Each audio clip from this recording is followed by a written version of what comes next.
In this video, we are going to be reintroducing percents and talking about the percent equation.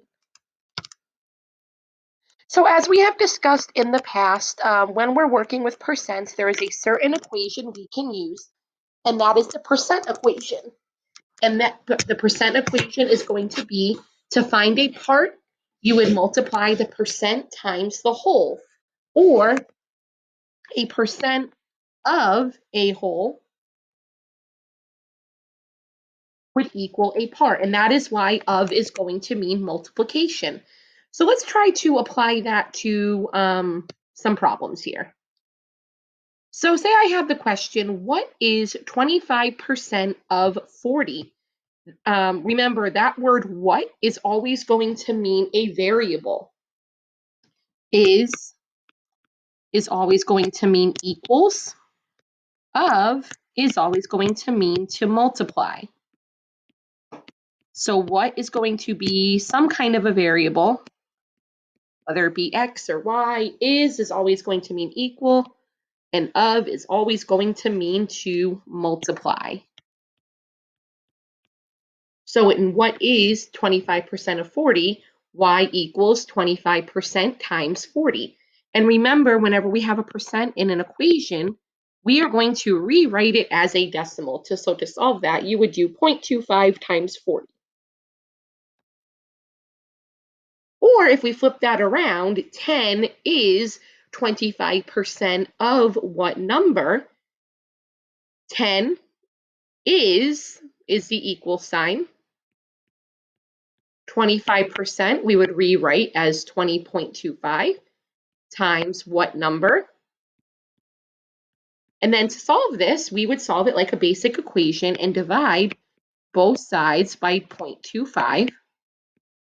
And then 10 divided by 0.25 would be, hold on, let me just put it in my calculator, 40.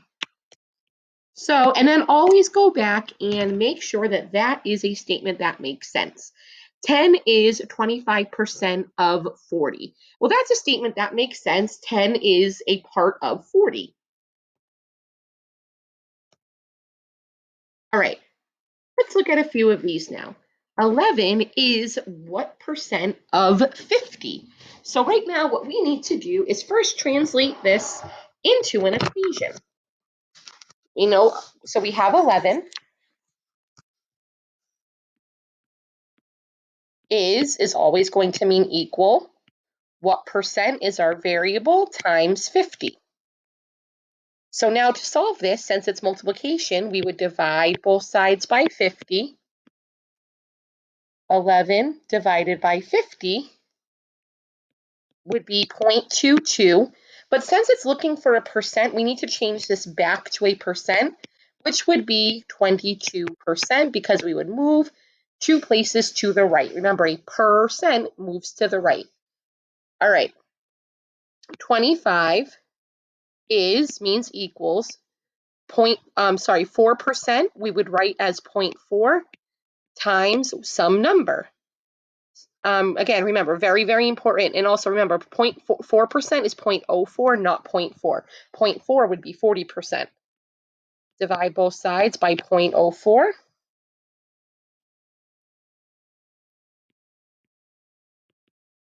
And x would be 625.